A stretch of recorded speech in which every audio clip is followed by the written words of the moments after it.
Another attack on the Druzhba oil pipeline? You have to see this footage. Russians are being prepared for an internet shutdown as early as next year and for a general mobilization. Putin humiliated Trump's representatives and sent them home empty-handed. To boost the birth rate, Russia is considering banning condoms. There's no money.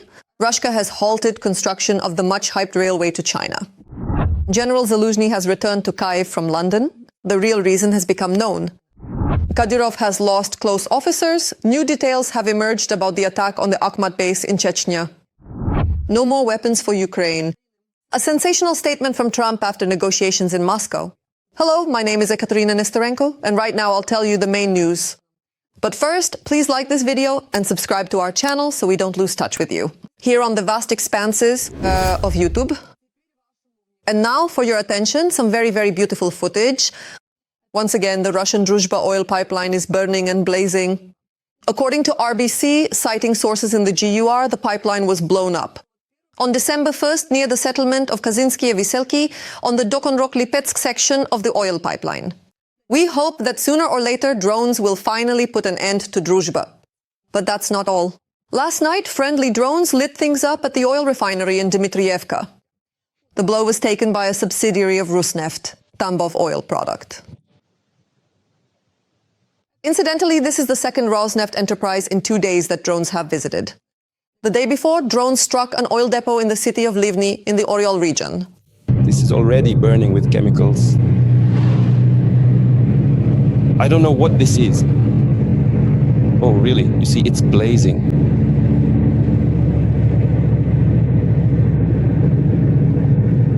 But I have no words except to say it's beautiful. Thanks to the drones for the spectacular show. We're waiting for the next one. The day before, in Moscow, Putin held talks with Steve Witkoff and Jared Kushner, I sincerely hope that everything will proceed smoothly and that the desired outcomes will be achieved without any unforeseen complications.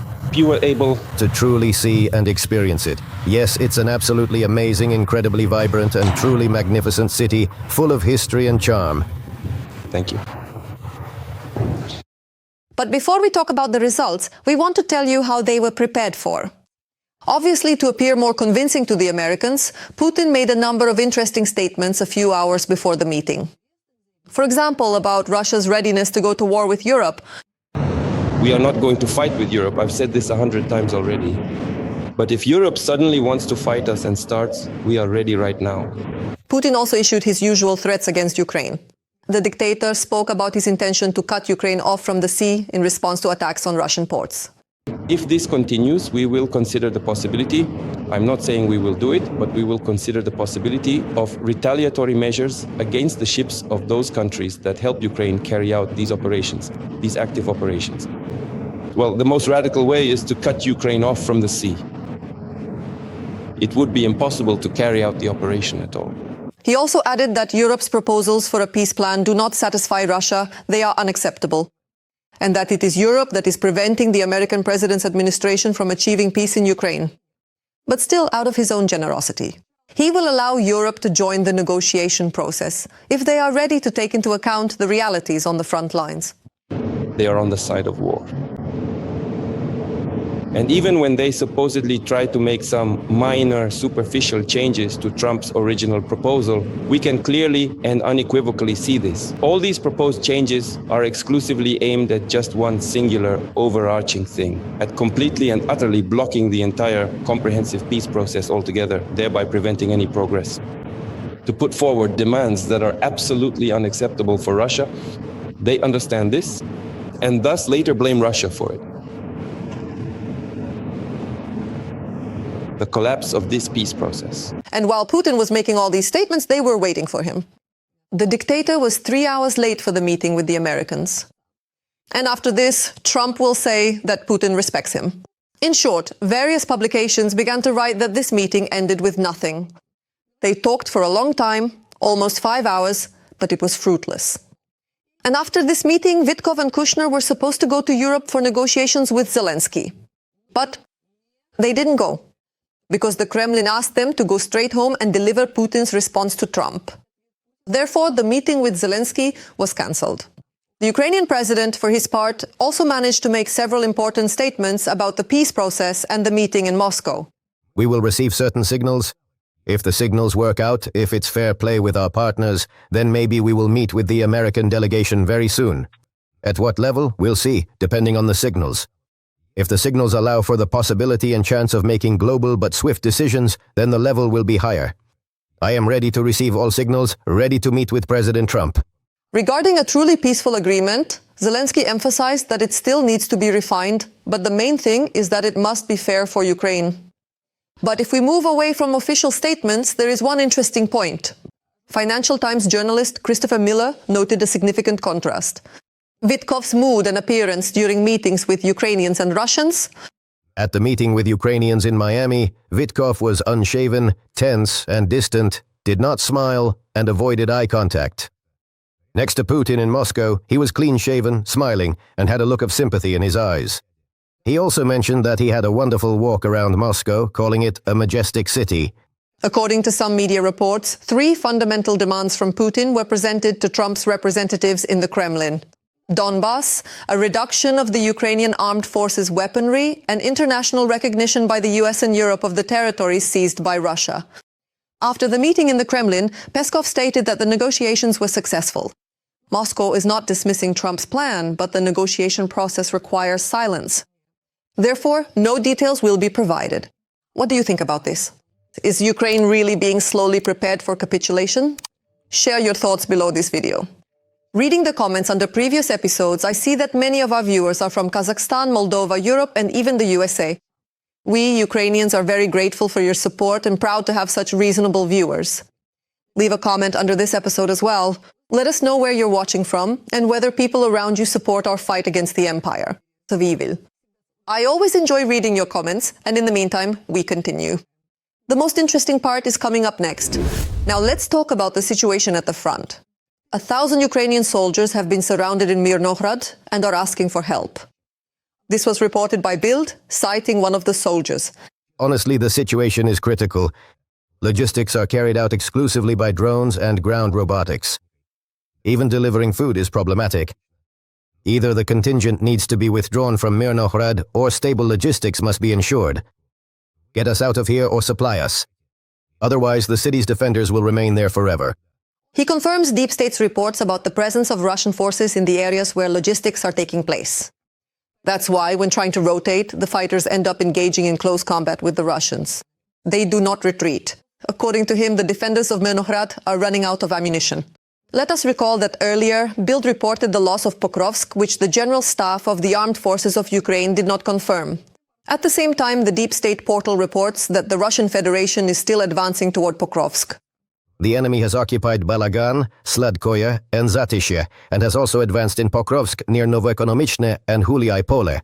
According to the spokesperson for the Vostok Group, Hrihory Shapoval, the fighting for Pokrovsk continues. Ukraine's defense forces are doing everything possible and impossible to hold the city. In Pokrovsk, the defense forces are holding the northern part of the city along the railway line. Search and assault operations to eliminate enemy pockets are ongoing. The enemy is trying to infiltrate from the southern to the northern part of the city in small groups. However, our aerial reconnaissance and search and strike groups are detecting and destroying these groups. In Mirnohrad, Shapoval stated the defense forces are eliminating Russian soldiers on the approaches to the city. This is also confirmed by the Ukrainian Armed Forces, who state that street fighting is taking place in the city. Meanwhile, the Russian Federation is painting itself another victory. The chief of the Russian General Staff reported to Putin about a breakthrough of Russian Federation troops in Lyman. But the Third Army Corps refutes this information. It is also known that the Russians are using Ukrainians from temporarily occupied territories as disposable soldiers. That is, simply to reveal the positions of Ukrainian troops. This was reported by the commander of the Barney unit of the 10th Separate Mountain Assault Brigade, Edelweiss. They say over the radios that a disposable group has been sent, whose main goal is to reveal the positions of the defense forces. Unfortunately, such incidents do occur. The war has taken on a rather brutal character. But no matter how difficult the situation is, our forces still manage to strike back at the enemy. In the Lyman direction, Ukrainian tank crews destroyed a motorcycle group of occupiers. The 66th Separate Mechanized Brigade thwarted the enemy's attempt to break through the defense. As a result, 8 assault troops were eliminated and 4 motorcycles were destroyed.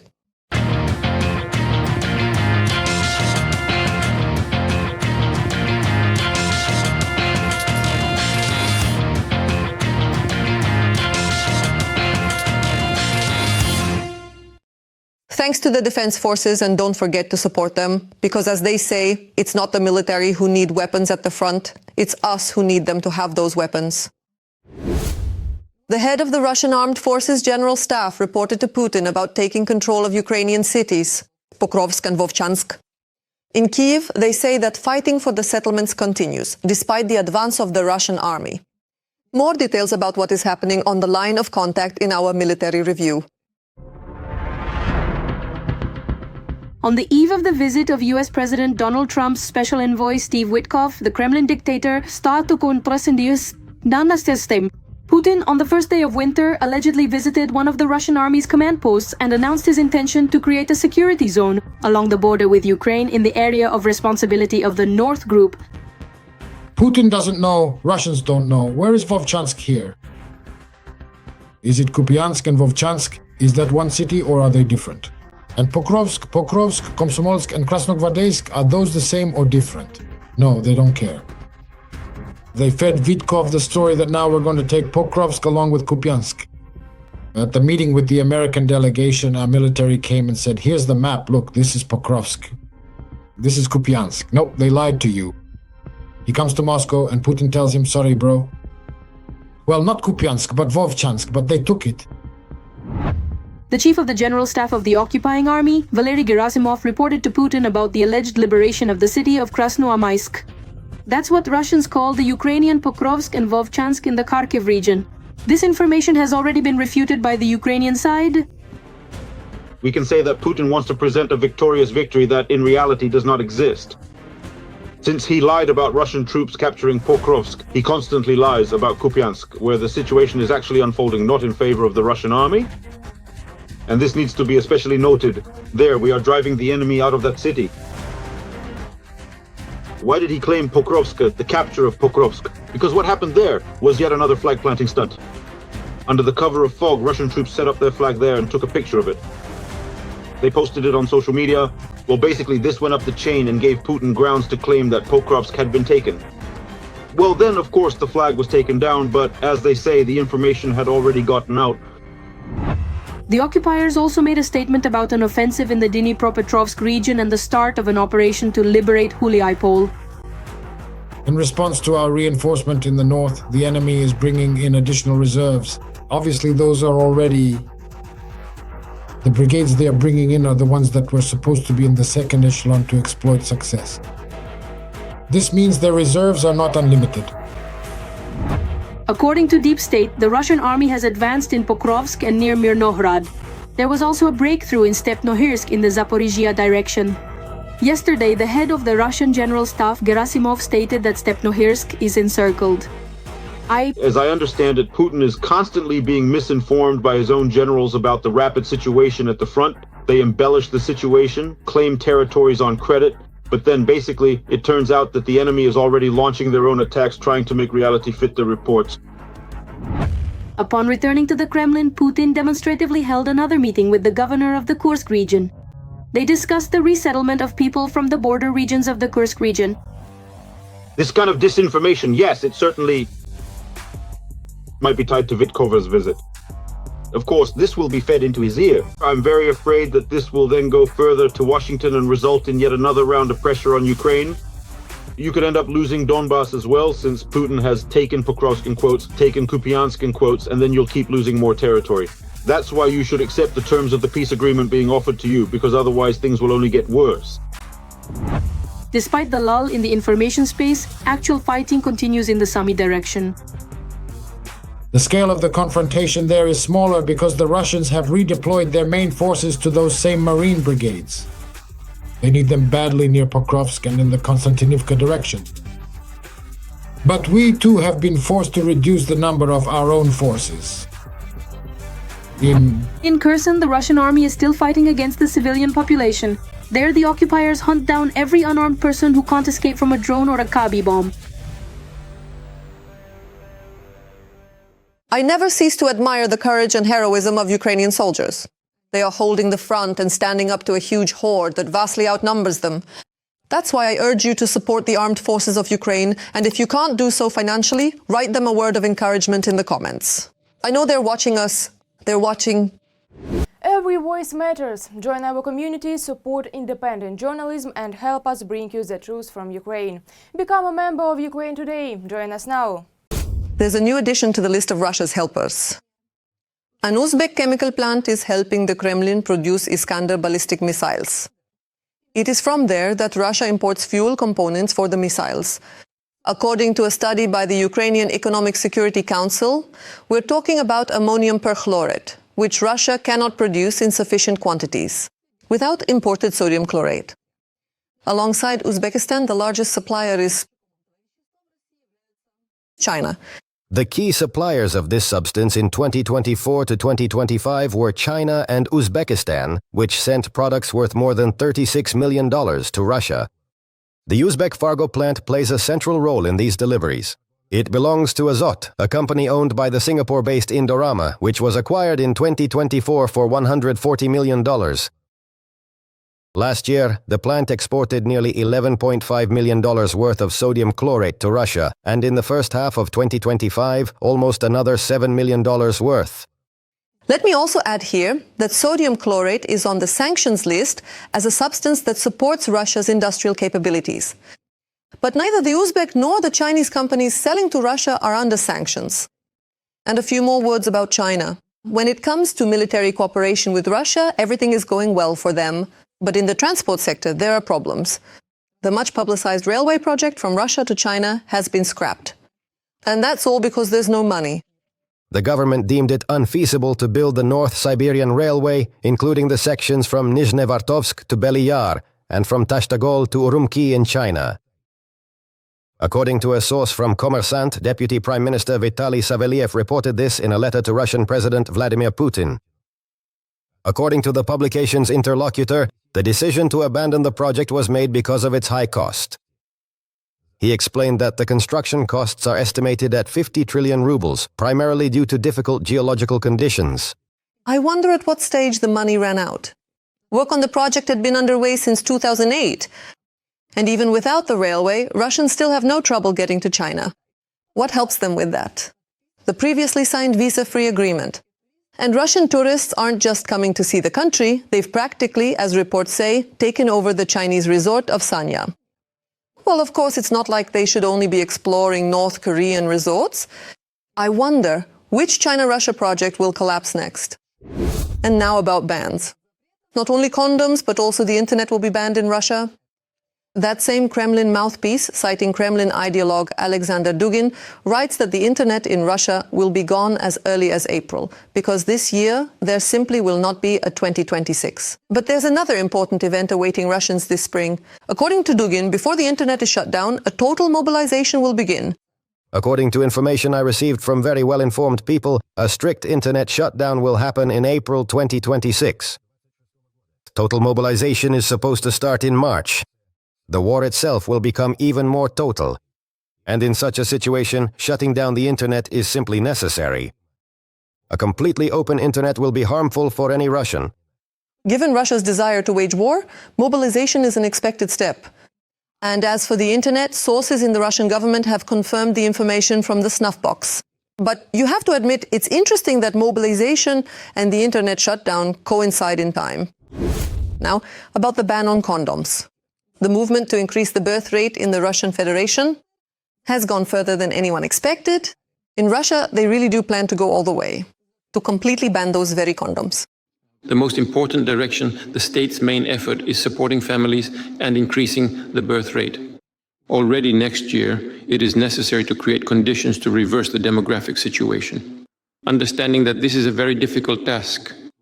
And to be honest, due to objective circumstances, maybe not everything depends on us.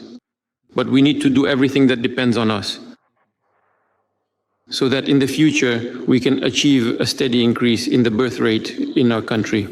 To achieve the desired result, According to the Kremlin Tabakerka, the Kremlin wants to do this in 3 stages. First, doubling the price of contraceptives. First, introducing a tax on contraceptives, as a result of which their price should at least double. The second stage, selling condoms and other contraceptives only with a passport, and restricting these sales. As a result, for example, one person will be able to buy no more than 4 condoms per month. We reported that such plans have been under discussion since the summer. The third and final stage, a complete ban on contraceptives. The Russian authorities borrowed this brilliant idea from China, where a tax on condoms and other contraceptives has already been introduced. What do you think? Will such measures, together with the beginning of abortion bans, really help Putin get more cannon fodder for future wars? Not for an idea, but for money. One of the Kremlin's main mouthpieces among Russian artists, director Nikita Mikhalkov, makes millions from propaganda in schools. I am pleased to present the Hero of Labor Award to the outstanding film director Nikita Sergeyevich Mikhalkov. A person of unique creative talent, incredible work ethic, and a heightened sense of patriotism.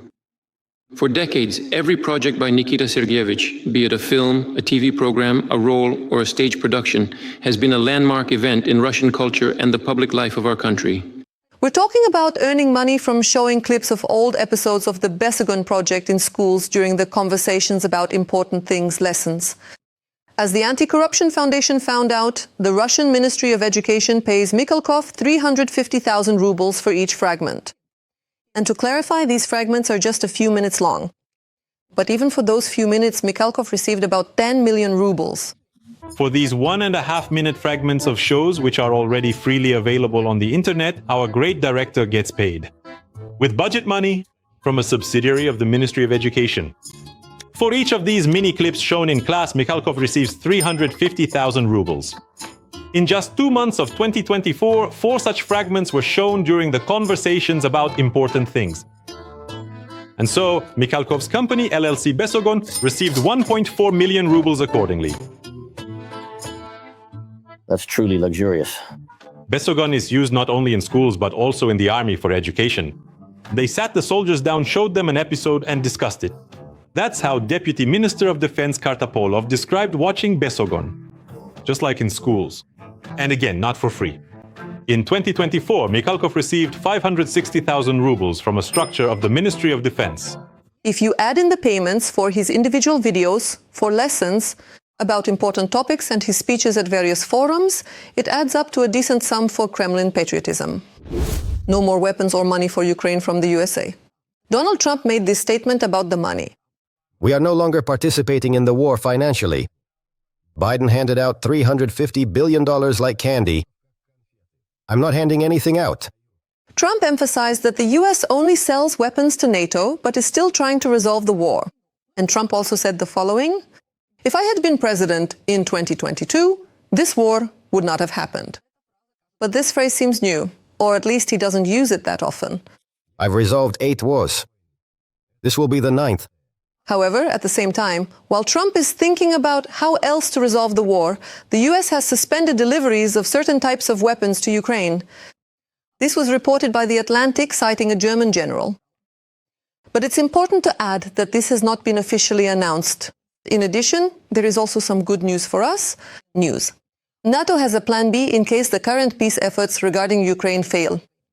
This was reported by Radio Liberty, citing diplomats from alliance member states. And this is what the plan is. First, increasing military aid to Ukraine. Second, strengthening economic support. Third, expanding sanctions against Russia. The former commander-in-chief of the Armed Forces of Ukraine, and now the ambassador to the UK, Valery Zaluzhnyi, has returned to Ukraine. On his social media, he posted a photo with his wife and captioned it, "There's no place like home." Before this, the military leader and diplomat shared his opinion on how the Russian-Ukrainian war will end. Russia is trying to exhaust Ukraine and destroy it from within, and political illusions about reconciliation could end in internal conflict. This is what Ukraine's ambassador to the UK, Valery Zaluzhnyi, writes in a column for the publication Liga.net. After a long period of silence and working in the foggy Albion, the former commander-in-chief of the Armed Forces of Ukraine seems to have returned not only to the information space, but has also physically come back to Ukraine. Following the resignation of the head of the president's office, Andriy Yermak, and the unstable political situation, it appears that President of Ukraine, Volodymyr Zelensky, has played his trump card. This is the return of the former commander-in-chief to the Armed Forces of Ukraine. There is an opportunity, for example, to quickly bring Zaluzhnyi back from London. This would immediately strengthen Ukraine's position overall. And to a large extent, Zaluzhnyi is in London serving as ambassador. Well, as far as I understand, precisely for such a moment when it would be necessary. Some consolidation in the face of an external threat.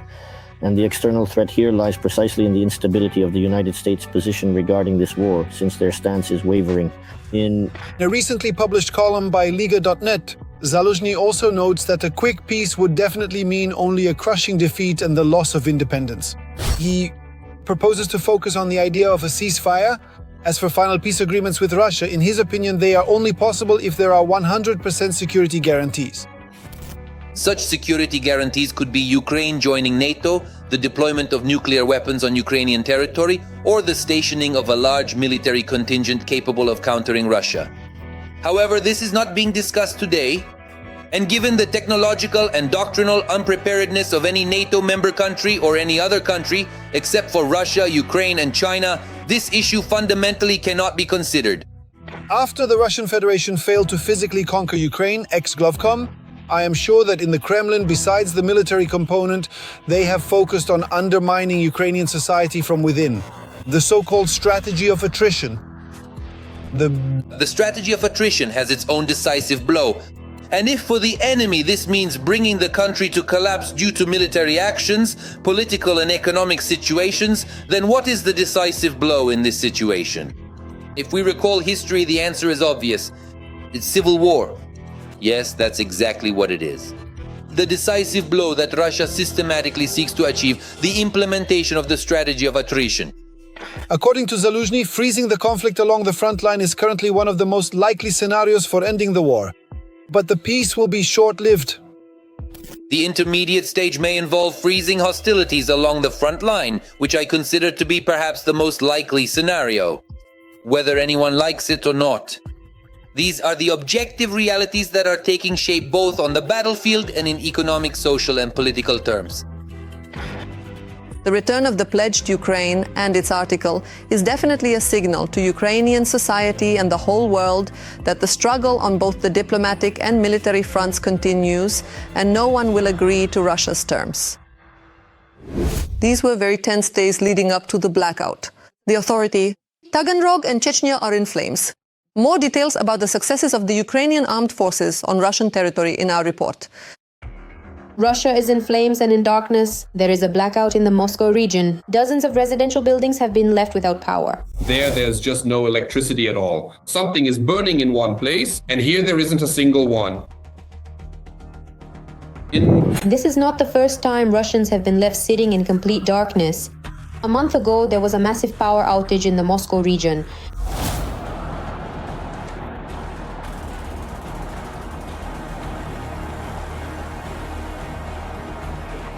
Well, the good drones did a thorough job, although the occupation authorities, of course, deny it. Essentially, this is a gradual disconnection of Moscow from the power supply.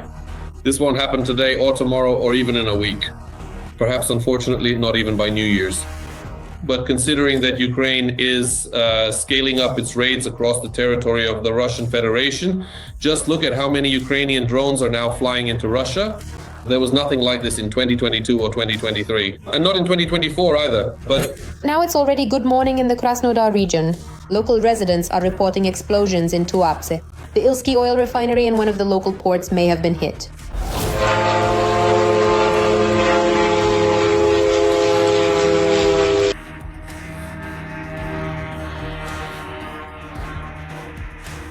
And at night, drones set fire to a fuel depot in the Oriol region. See, that's some intense chemicals burning now. I truly don't know what exactly that is. Oh, just look at that. It's absolutely blazing fiercely. And this is the standard start of the day or end of the evening in Russia. What once seemed very far away is becoming more and more realistic. The year 2025, this is a record year for the number of drone strikes on the territory of the Russian Federation. In addition to drones, missiles are now starting to arrive as well. These include small missiles like the Peklo, as well as, for example, the long-range Neptune and the extended-range Neptune DM. There are also Flamingo missiles. Chechnya has also come under the crosshairs of UAVs. Local residents report that as a result of the attack, the FSB building was damaged and a unit base was also shelled. Akhmat in Gudermis.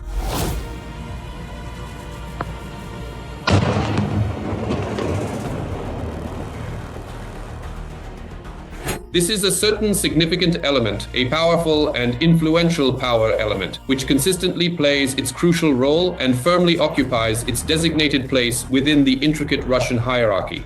And not the last one either. Destruction, humiliation, devastation. This is very important for this particular direction. We will find each and every one of them. And this is a very important message for every Kadyrovite to understand, everyone who came to Ukraine, because one way or another, there they are. We find Russian generals, eliminate them, blow them up. An ordinary Kadyrovite will just be smeared against the wall by another drone. We'll even send him a package from Nova Poshta with a piece of salo. Let us remind you that on the night of November 25th, Ukraine attacked the Boryv aircraft repair plant in Taganrog, which is capable of modernizing and servicing Tu-95 MS aircraft. As a result, the occupiers lost the ability to further operate this aviation. As a result of the strike, two A-60 and A-100LL aircraft were destroyed. Truly unique aircraft were destroyed in Taganrog, ones that Russia will never be able to produce again. Moreover, they were originally built back in the Soviet Union era. The A-60 was a long-term project that was supposed to be a flying laser weapon. It was meant to be a kind of threat to the American space program, but it was never completed. It never reached any kind of operational state. The complete and utter destruction of this particular aircraft essentially puts a definitive end to the entire comprehensive aviation laser program of the Russian Federation. As of today, with the unfortunate destruction of the advanced A-100LL aircraft, Russia simply and unequivocally loses the crucial opportunity to continue such a program. To continue these testing phases toward creating something new. Although, to be honest, the A-100, the new generation after the A-50, was already technically and technologically outdated compared to its Western counterparts. This is just a small part of where lately UAVs have been flying in, striking military and critical infrastructure targets on Russian territory. Of course, after each attack, the Russian Ministry of Defense reports that most of the UAVs were shot down. But for some reason, after the phrase "all targets have been eliminated," dozens of videos showing fires appear in Russian Telegram channels. The reason is obvious: poor air defense performance. Russia has always had problems with air defense. The Soviet Union did not. The airspace was completely sealed off. The Soviet Union always had far more capabilities in this area. That's precisely why Russia inherited a truly vast and expansive territory, a significantly large airspace with numerous blind spots and critical gaps, through which, of course, various strike weapons can readily pass. Indeed, the blackout has already come close to the southern part of Russia in the automated control system, so Putin's capital may soon plunge into complete darkness as well. No sooner had Putin threatened to cut Ukraine off from the sea than his loyal propagandist lapdogs, in their rosy fantasies, were already planning to be on the beaches of Odesa. Kremlin actor and Deputy Dmitry Pevtsov declared that, come hell or high water, Russia absolutely must reach Odesa.